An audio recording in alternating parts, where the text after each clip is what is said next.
On est dans l'état d'une famille très endettée, et d'ailleurs chacun des Français est endetté pour plusieurs dizaines de milliers de francs. Attendez, et si la dette n'était qu'une obsession chez Bayrou, n'est pas une urgence, une fixation, parce que non, ça ne date pas de 2025. Ça dure depuis 30 ans, et à chaque fois, c'est le même son. Catastrophe, fin du monde, urgence absolue. Mais est-ce qu'il alerte ou est-ce qu'il amplifie? Vous voulez voir ce que je veux dire? Écoutez ça. On est dans l'état d'une famille très endettée, et d'ailleurs chacun des Français est endetté pour plusieurs dizaines de milliers de francs, chacun bébé, adulte et personnes âgées. Et tout cela, il va falloir qu'on le rembourse et ça va être naturellement très lourd.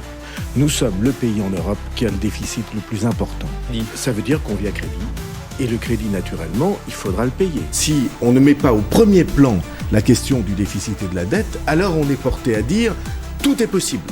C'est cela qui nous a conduits où nous sommes. C'est comme si chaque Français, quel que soit son âge, devait à sa banque près de 50 000 euros. Et la vérité, c'est que la dette, c'est chacun d'entre nous. Nous sommes au bord du surendettement. Si rien ne change, le bateau va couler.